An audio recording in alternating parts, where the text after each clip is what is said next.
Hello दोस्तों, कैसे हैं आप सब। आशा करते हैं आप लोग स्वस्थ मस्त तंदुरुस्त होंगे। तो डेली हिंदी प्रैक्टिस सेट हमारा चल रहा है, प्रतिदिन सुबह 7 बजे चल रहा है। और आज का जो प्रैक्टिस सेट है वह 6वां है। इसके पहले के 5 प्रैक्टिस सेट हो गए हैं, उनको आपने नहीं देखा तो जाकर देख लीजिए। 37 प्रश्नों का जो है फुल डिटेल सोल्यूशन होता है, यानी कि आप एक प्रश्न के साथ जो है 10 उत्तर तैयार कर पाते हैं इस वीडियो के माध्यम से। तो चलिए आज का जो प्रैक्टिस सेट है उसको हम शुरू करते हैं। आप हमारे चैनल पर नए हैं तो चैनल को सब्सक्राइब कर लीजिए, क्योंकि आपको यहाँ पर हिंदी में 74 में 74 नंबर जो है दिलाने की फुल कोशिश की जा रही है। तो चलिए देखते हैं। फर्स्ट क्वेश्चन है, कितनी नाव में कितनी बार के रचनाकार कौन है। तो यहाँ पर आपका ऑप्शन है अज्ञेय, धर्मवीर भारती, नरेंद्र कोहली, रघुवीर चौधरी। तो कितनी नाव में कितनी बार के जो रचनाकार हैं वह अज्ञेय जी हैं। कौन हैं? तो अज्ञेय जी हैं, कितनी नाव में कितनी बार के रचनाकार। और यह जो कितनी नाव में कितनी बार है, इस पर इनको क्या मिला था? तो इनको जो है ज्ञानपीठ पुरस्कार भी मिला था। ठीक है, क्या ज्ञानपीठ पुरस्कार मिला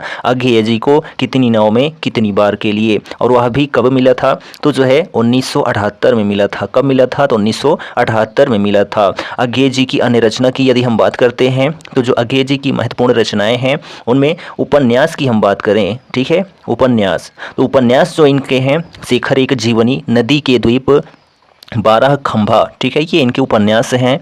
और हम कविता की बात करते हैं, इन्होंने कविता भी रचना किया है। तो इत्यलम हरी घास पर क्षण भर आंगन के पार द्वार। तो जो आंगन के पार द्वार है इसको भी आप जान लीजिए, आंगन के पार द्वार। ठीक, तो जो आंगन के पार द्वार है इस पर इनको जो है साहित्य अकादमी पुरस्कार भी मिल चुका है। ठीक है, साहित्य अकादमी पुरस्कार जो है आंगन के पार द्वार के लिए अज्ञेय जी को पुरस्कार मिल चुका है। ठीक है, पूर्वा, सुनहरे सैवाल, कितनी नाव में कितनी बार, ठीक, सदा नीरा, तार सप्तक, ये सभी जो हैं। और तार सप्तक जो पहला और दूसरा है ना, इसके संपादक कौन है? तो अज्ञेय जी ही हैं। ठीक, और इनकी जो कहानी है उसका नाम है शरणार्थी। क्या है? तो शरणार्थी जो है इनकी कहानी का नाम है। ठीक, और जो इनके यात्रा वृत्तांत है मोस्ट इंपॉर्टेंट है, अरे यायावर रहेगा याद। ठीक है, अरे यायावर रहेगा याद, इनका जो है यात्रा वृत्तांत है। और एक इनका निबंध है जिसका नाम है त्रिशंकु। क्या है? त्रिशंकु जो है इनका एक निबंध है। किनका? तो सच्चिदानंद हीरानंद वात्स्यायन अज्ञेय का।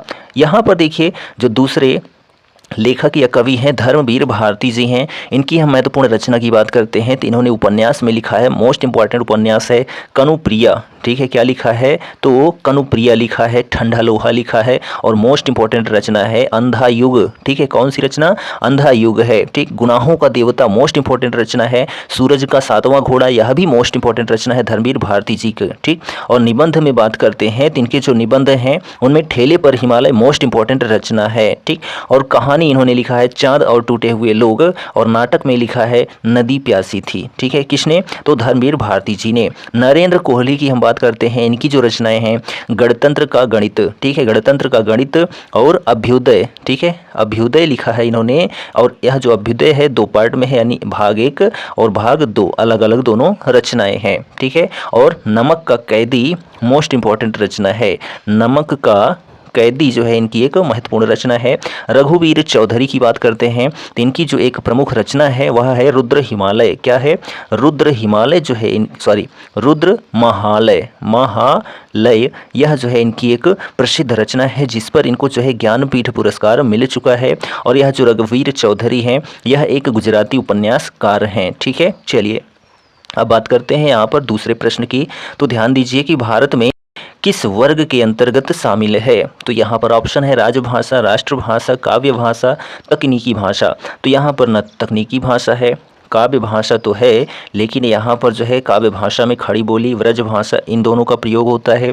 राष्ट्रभाषा तो है ही नहीं, नॉर्मल हम लोग कह सकते हैं कि राष्ट्रभाषा बनाया जाए, लेकिन है नहीं। ठीक है, राजभाषा है यहाँ पर। तो ऑप्शन ए आपका करेक्ट हो जाता है।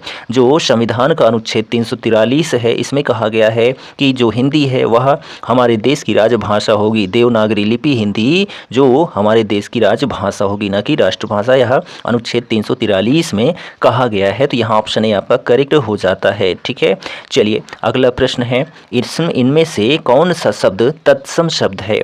तत्सम वही जो संस्कृत में डायरेक्टली प्रयोग किया जाता है और वहाँ से उठा के हिंदी में रख दिया जाए तो वह आपका तत्सम होता है। ठीक है, यानी जो हिंदी में प्रयोग करें वही शब्द सेम टू सेम संस्कृत में प्रयोग हो वही तत्सम होता है, और जो तद्भव होता है अपने शब्दों में जो है कैसे भी उलट फेर करके बना दें वह तद्भव होता है।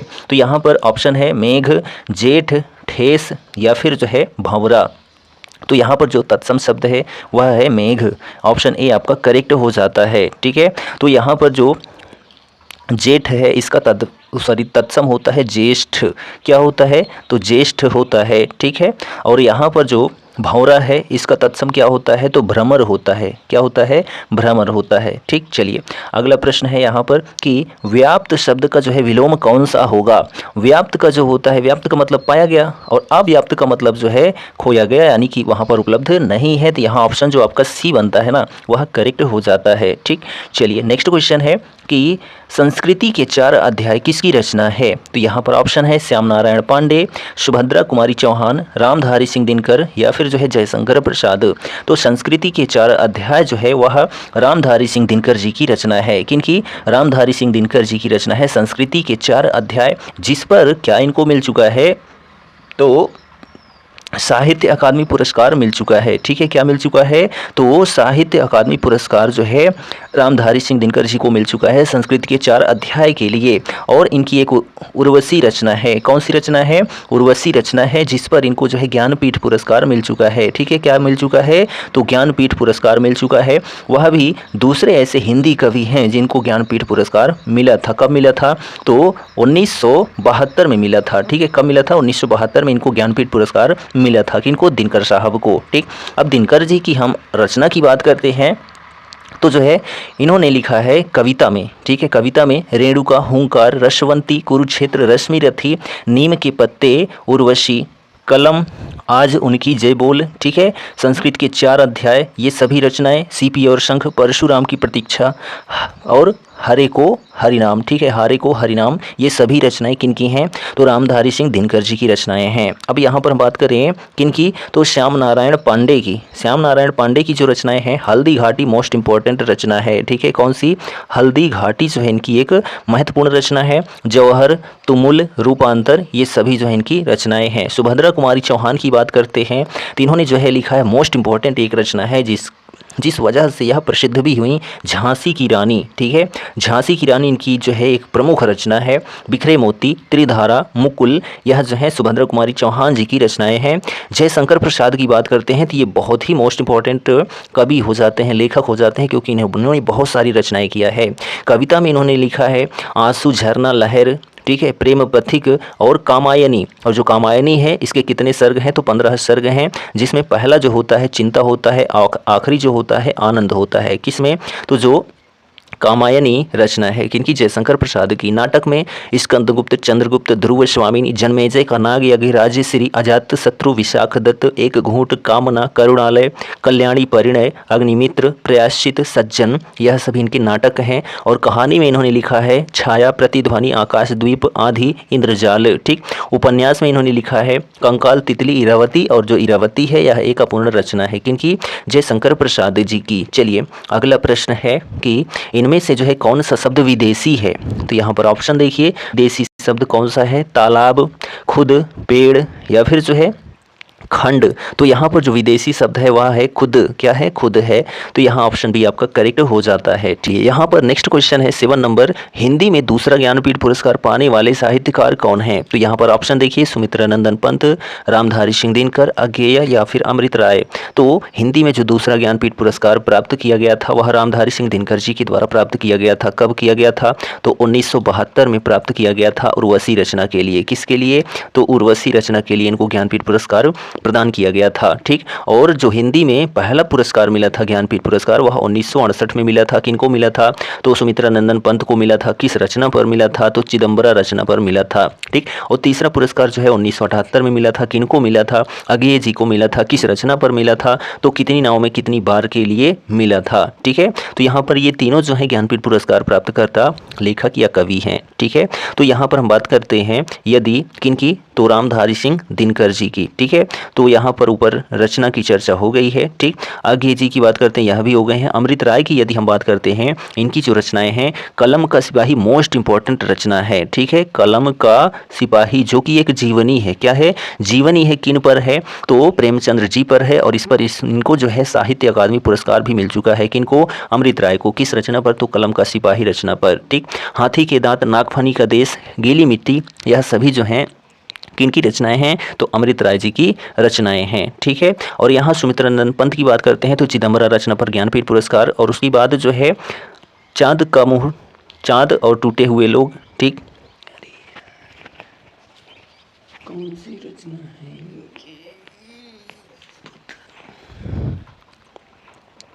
चलिए अगले प्रश्न की हम बात करते हैं। यहाँ पर देखिए 8th नंबर क्वेश्चन है कि सर्वज्ञ का विलोम कौन सा होगा? तो यहाँ पर ऑप्शन है आपके, सर्वज्ञ का विलोम कौन सा होगा? तो बहुज्ञ, कृतज्ञ, अभिज्ञ या फिर जो है अल्पज्ञ। तो यहाँ पर पूछ रहा है कि सर्वज्ञ का विलोम शब्द क्या होता है? तो जो सर्वज्ञ का विलोम होता है वह अल्पज्ञ होता है। क्या होता है? तो अल्पज्ञ। यहाँ पर ऑप्शन डी आपका करेक्ट हो जाता है। ठीक है, चलिए अगले प्रश्न की बात करते हैं। तो इनमें से विसर्ग संधि का उदाहरण कौन सा है? तो यहाँ ऑप्शन है निरंतर, दिग्गज, महिष या फिर जगदीश। तो विसर्ग संधि होता क्या है? तो जिसमें जो पहला शब्द होता है उसके अंत में विसर्ग लगा रहे, वहाँ पर जो है वह विसर्ग संधि होती है। तो यहाँ पर हम यदि इन सभी को तोड़ते हैं, ठीक है, तोड़ने का मतलब संधि विच्छेद करते हैं, तो निरंतर का क्या करेंगे हम? निहि प्लस अंतर। ठीक है, निहि प्लस अंतर होता है, निरंतर हो जाएगा। दिग्गज का क्या हो जाएगा? तो दिक प्लस गज, यह दिग्गज हो जाएगा। महिष की बात करते हैं तो महा प्लस ईस होता है। ठीक है, महा प्लस ईस होता है, लेकिन महिष, ठीक है, मही प्लस ईस, ठीक है, मही प्लस ईस होता है। चलिए, और यहाँ पर जगदीश की बात करते हैं तो जगत प्लस ईस, ठीक है, जगत प्लस ईस होता है। तो यहाँ हमने क्या देखा? तो जो आहा की मात्रा है वह ए में ही दिखाया गया है। क्या? निहि प्लस अंतर, इसलिए इसी में जो है क्या है? विसर्ग संधि है। और यहाँ पर जो दिग्गज है इसमें व्यंजन संधि है, जिसको हल संधि भी कहते हैं। और यहाँ ऑप्शन सी में जो है मही प्लस ईस में जो है दीर्घ स्वर संधि है, और जो जगत प्लस ईस है यहाँ भी व्यंजन संधि है। ठीक, चलिए अगला प्रश्न है कि जिसका जन्म कन्या के गर्भ से हुआ हो के लिए एक शब्द कौन सा है? तो यहाँ पर कन्या के गर्भ से लिया हुआ जो होगा उसको जो है ऑप्शन है कुमारी शुद्ध, कन्या पुत्र, अवैध पुत्र या फिर कानीन। तो यहाँ पर अलग ही शब्द दिख रहा है, तो यहाँ जो कानीन है ना यही होगा। ठीक है, तो ऑप्शन डी आपका करेक्ट हो जाता है। नेक्स्ट क्वेश्चन है मनोहर सो रहा है, वाक्य में कौन सा भेद जो है, क्रिया का कौन सा भेद होगा? ऑप्शन है अकर्मक, प्रेरणार्थक, द्विकर्मक या फिर सकर्मक। मनोहर सो रहा है, तो अरे सो रहा है तो इसमें कोई क्रिया थोड़ी हो रही है, तो यहाँ पर अकर्मक क्रिया है, तो जो ऑप्शन ए है आपका वह करेक्ट हो जाता है। ठीक है, अकर्मक क्रिया क्या होती है? तो जिन क्रियाओं को कर्म की जरूरत ही नहीं पड़ती है, अथवा जो क्रिया प्रश्न पूछने पर कोई उत्तर नहीं देती, उन्हें ही अकर्मक क्रिया कहते हैं। तो यहाँ ऑप्शन ए आपका करेक्ट हो जाता है। ठीक, अगला प्रश्न है इनमें से किस राज्य में सबसे पहले देवनागरी लिपि का प्रयोग हुआ था? तो यहाँ ऑप्शन है गुजरात, महाराष्ट्र, राजस्थान या फिर जो है उत्तर प्रदेश। तो सबसे पहले देवनागरी लिपि का जो प्रयोग किया गया था वह गुजरात में किया गया था। कहाँ पर? गुजरात में। तो यहाँ ऑप्शन है आपका करेक्ट हो जाता है। ठीक है, देवनागरी लिपि का सर्वप्रथम प्रयोग गुजरात नरेश, जो गुजरात नरेश थे वह कौन थे? तो जय भट्ट। कौन थे? तो जय भट्ट ने जो है अपने शिलालेख में किसका प्रयोग किया था? देवनागरी लिपि का प्रयोग किया था। अगला प्रश्न है इनमें से जो है कौन सा शब्द विशेषण का उदाहरण नहीं है? तो यहाँ ऑप्शन है सुंदर, आग्नेय, अंतर या फिर जो है आंतरिक। तो विशेषण का उदाहरण नहीं है यह पूछ रहा है, तो सुंदर तो होता है, ठीक है, सुंदर, बहुत सुंदर। आग्नेय भी होता है, ठीक है, आंतरिक भी होता है, लेकिन जो अंतर है यह नहीं होता है। तो यहाँ ऑप्शन सी आपका करेक्ट हो जाता है। और जो अंतर है इसका विशेषण क्या होता है? तो आंतरिक होता है। ठीक, चलिए अगला प्रश्न है कि बिना स्वार्थ के कार्य करने वाले के लिए एक शब्द क्या होगा? बिना स्वार्थ के कार्य करने वाला उसको क्या कहते हैं?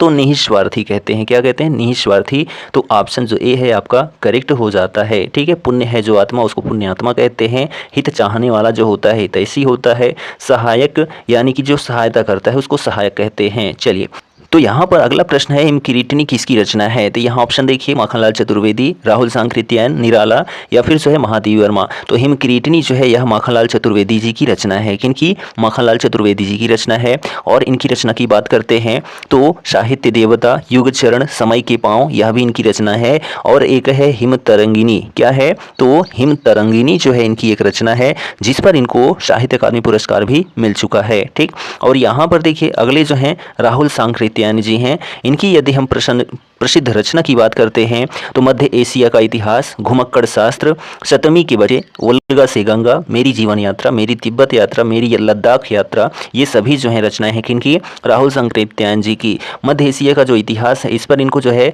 साहित्य अकादमी पुरस्कार भी मिल चुका है। ठीक। और निराला जी की बात करते हैं, सूर्यकांत त्रिपाठी निराला, इनको जो है इनकी रचनाएं परिमल, गीतिका, अनामिका, कुकुरमुत्ता, नए पत्ते, आराधना, चतुरी चमार, काले कारनामे जो कि अपूर्ण रचना है, काले कारनामे, और शुकुल की बीवी, ये सभी रचनाएं किनकी हैं?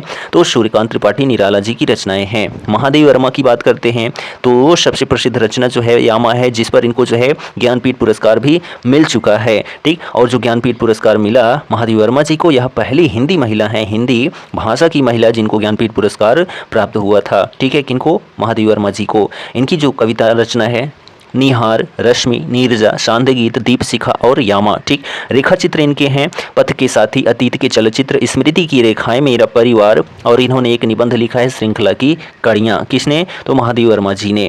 अगला प्रश्न है कि सभा में 50 लोग थे, वाक्य में विशेषण का कौन सा भेद है? ठीक है। जो यहाँ पर है कि सभा में 50 लोग थे, वाक्य में विशेषण का कौन सा भेद है? तो ऑप्शन है निश्चित संख्यावाची, जी बिल्कुल नहीं। समुदायवाची, बिल्कुल नहीं। अनिश्चित संख्यावाची, जी हाँ बिल्कुल सही। तो ऑप्शन सी आपका करेक्ट हो जाता है। ठीक है। चलिए अगले प्रश्न की बात करते हैं।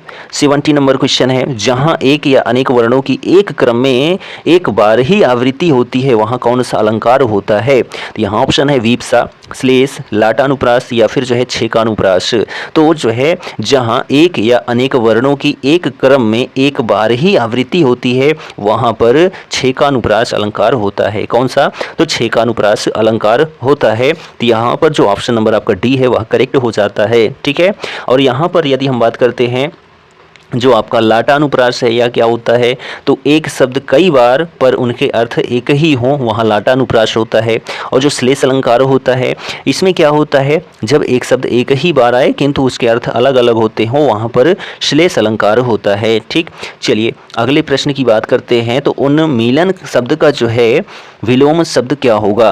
तो उन्मीलन का जो विलोम होता है वह क्या होता है? तो ऑप्शन है निमीलन। तो यहीं पर आपका ऑप्शन करेक्ट हो जाता है, ऑप्शन ए। ठीक। नेक्स्ट क्वेश्चन है कि इनमें से किस शब्द की वर्तनी शुद्ध है? तो उन्नयन गलत है, उन्नयन जो लिखा गया है गलत है। ठीक।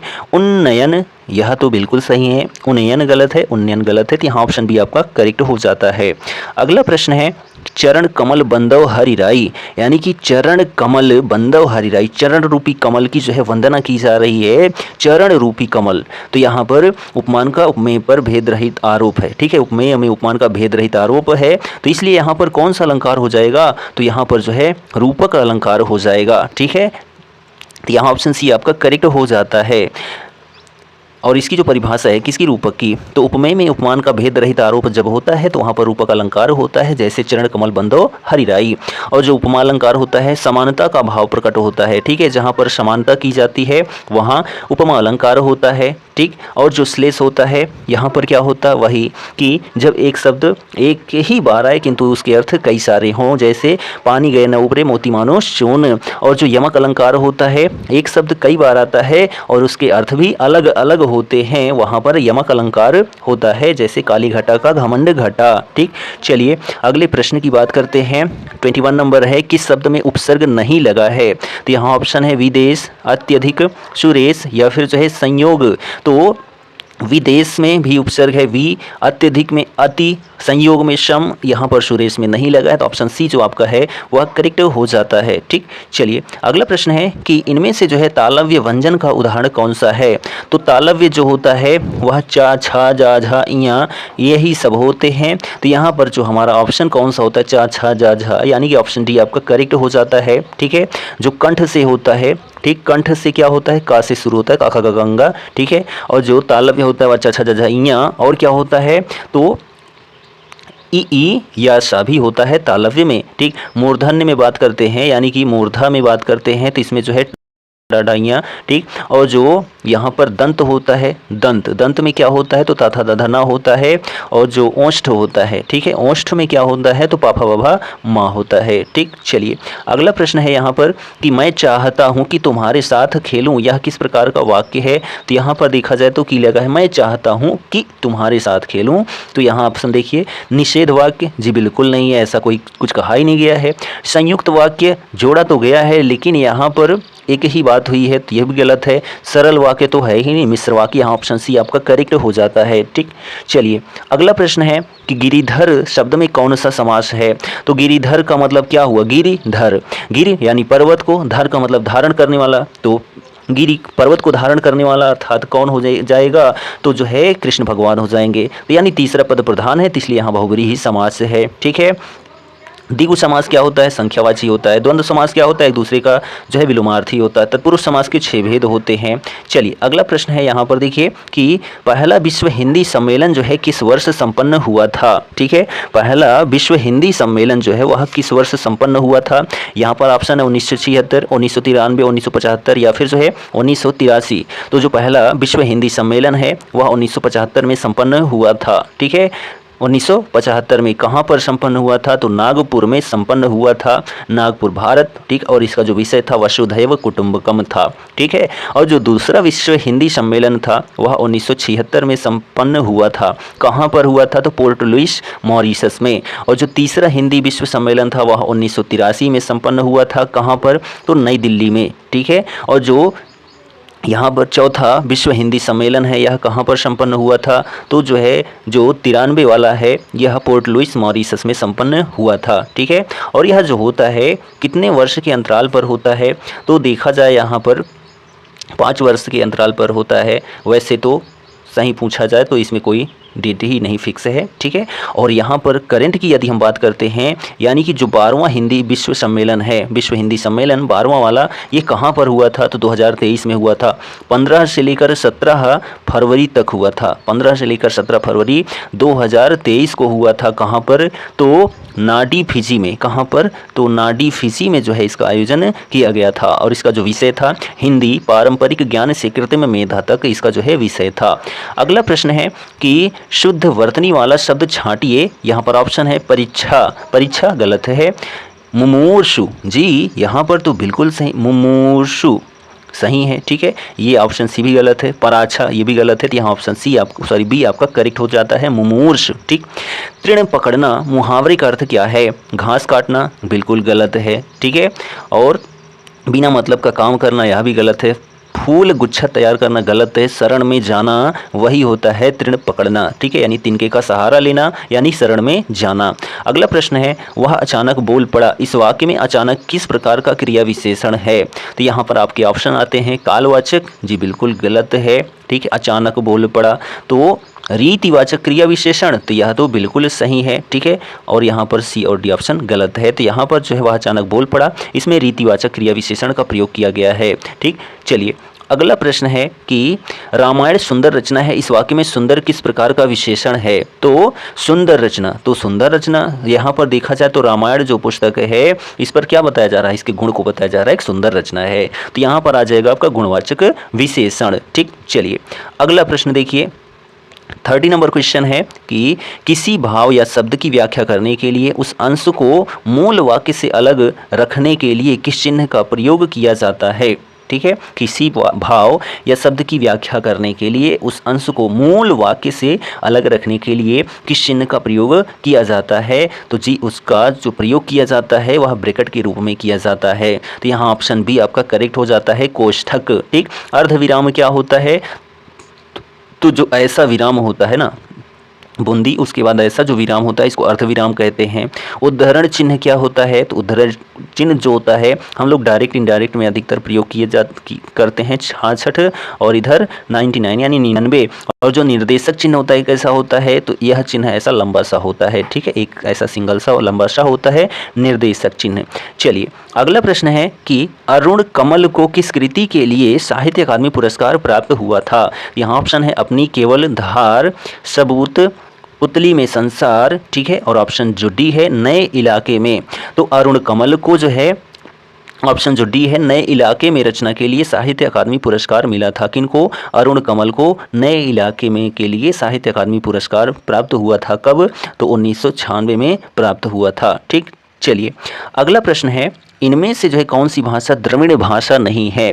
इनमें से कौन सी भाषा ऐसी है जो द्रविड़ भाषा नहीं है। तो मलयालम तो है, तेलुगु भी है, तमिल भी है, लेकिन जो गुजराती है यह नहीं है। ऑप्शन डी आपका करेक्ट हो जाता है। अब यहाँ पर है पद्यांश। तो पद्यांश देखिए, लक्ष्मी थी या दुर्गा थी वह स्वयं वीरता की, अवतार देख मराठे पुलकित होते, उसके तलवारों की वार, नकली युद्ध व्यूह की रचना, और खेलना खूब शिकार, सैन्य घेरना।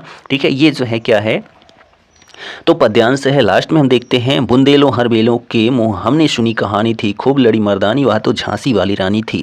तो यहाँ पर झांसी की रानी किसकी रचना है, तो सुभद्रा कुमारी चौहान जी की रचना है। अभी ऊपर हम लोगों ने चर्चा किया था। तो खूब लड़ी मर्दानी वह तो झांसी वाली रानी थी में मर्दानी शब्द का अर्थ क्या होता है, मर्दानी, ठीक है, तो यानी कि वीरांगना। तो यहाँ ऑप्शन ए आपका करेक्ट हो जाता है। ठीक, चलिए अगला प्रश्न है कि कवयित्री का अधिकांश रचनाएं जो हैं कैसी हैं, यानी कि सुभद्रा कुमारी चौहान जी ने जो रचनाएं की हैं वह किस पर की हैं, तो देशभक्तिपूर्ण रचनाएं की हैं। कैसी की हैं, तो देशभक्तिपूर्ण रचनाएं की हैं। ऑप्शन सी आपका करेक्ट है। अगला प्रश्न है कि इस कविता की जो है कवयित्री का नाम क्या है, तो सुभद्रा कुमारी चौहान है। झांसी की रानी यह जो है पद्यांश से लिया गया अवतरण है। ठीक, चलिए अगला प्रश्न है इस कविता में प्रयोग किया गया रस कौन सा है, तो झांसी की रानी। तो यहाँ पर हम लोगों ने देखा कि वीर रस का प्रयोग हुआ है, और वीर रस का जो अस्थाई भाव होता है वह क्या होता है, तो जो वीर रस का अस्थाई भाव होता है उत्साह होता है। क्या होता है, उत्साह होता है। और जो भक्ति रस है भगवत विषय का रति, इसका अस्थाई भाव होता है। करुण रस का अस्थाई भाव शोक होता है। श्रृंगार का जो है रति या प्रेम होता है। और जो श्रृंगार रस है इसके जो है दो भेद होते हैं, एक करुण एक वियोग श्रृंगार रस। ठीक है, संयोग श्रृंगार रस और वियोग श्रृंगार रस। और जो वीर रस होता है इसका अस्थाई भाव उत्साह होता है। ठीक, चलिए अगला और आखिरी प्रश्न है उक्त पद्यांश का सही शीर्षक हो सकता है, तो झांसी की रानी। यहाँ पर ऑप्शन ए आपका करेक्ट हो जाता है। ठीक, तो यहाँ पर 37 प्रश्नों का फुल डिटेल सोल्यूशन कंप्लीट हो जाता है। आपको यह वीडियो कैसा लगा कमेंट जरूर करें, और चैनल पर नए हैं तो चैनल को सब्सक्राइब भी कर लें। हम मिलते हैं नेक्स्ट वीडियो में, तब तक के लिए जय Hind, good bye and take care.